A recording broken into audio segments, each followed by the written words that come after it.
Hello అండి. ఈరోజు వచ్చేసి ఆలు తీసుకున్నానండి. ఇప్పుడు ఈ ఆలు ముక్కల్ని ఇలా కట్ చేసి పెట్టుకున్నాను.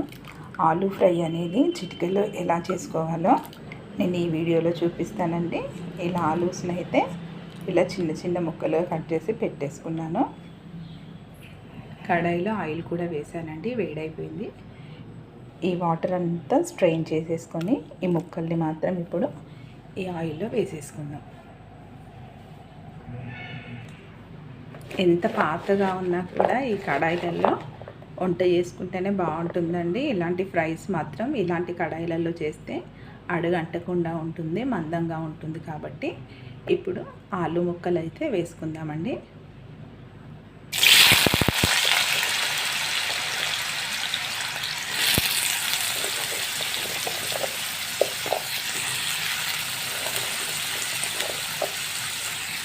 చాలా ఈజీగా ఇన్స్టెంట్గా చేసుకోవచ్చండి. క్విక్గా అయిపోయే ఆలు ఫ్రై ఇది.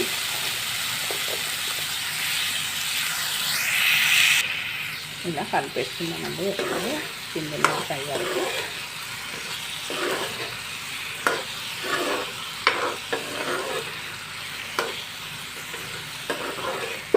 మీకు ఒక విషయం తెలుసా, ఇంట్లో ఎన్ని కొత్త గిన్నెలు ఉన్నా కూడా మనకి ఎక్కువ అలవాటైన గిన్నెల్లోనే మనం వంట అనేది చేస్తాం కదా.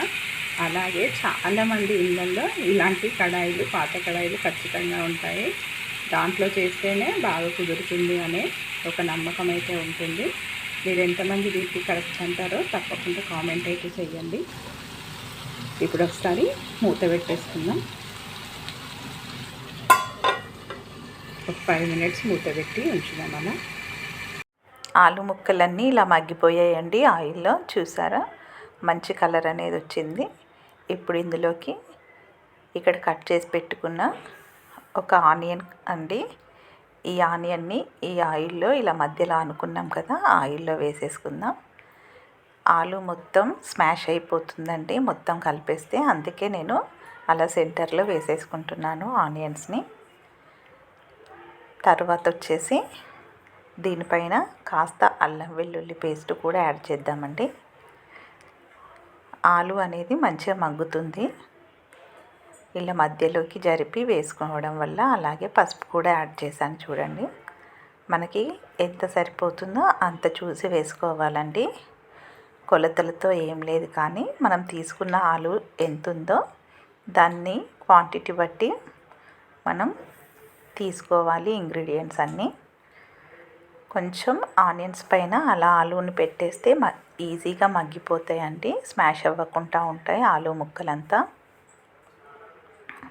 ఒకసారి ఇలా కలిపేసుకొని కాసేపు మూత పెట్టేసుకొని పక్కన పెట్టేసుకుందామండి.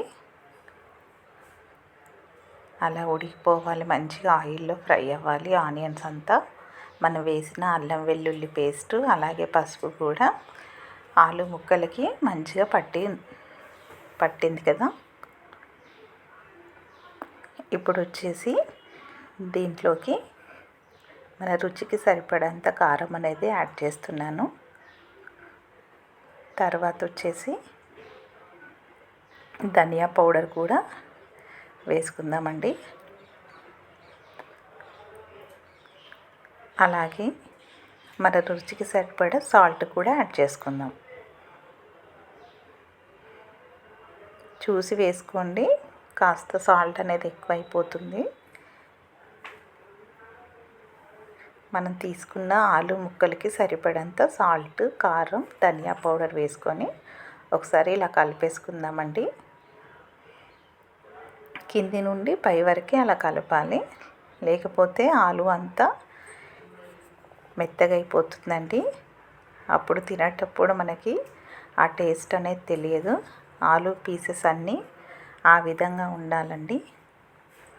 ఒక 5 మినిట్స్ మూత పెట్టేసుకుందాం. ఇప్పుడు ఉడికిపోయిందండి, చూస్తున్నాం కదా. మంచిగా ఉప్పు కారాలు ఆలు ముక్కలకి మంచిగా పట్టాయి. ఇప్పుడు దీనిపై నుండి పచ్చిమిర్చి అండి, ఇలా ఒక 4 పచ్చిమిర్చి తీసుకున్నాను. అవి పైనుండి వేసుకుంటే మనం అన్నం తినేటప్పుడు ఆ పచ్చిమిరపకాయలు కొడుక్కొని తినొచ్చండి, చాలా బాగుంటుంది టేస్ట్. అలాగే ఫైనల్గా ఇలా కొత్తిమీర కూడా వేస్తున్నాను.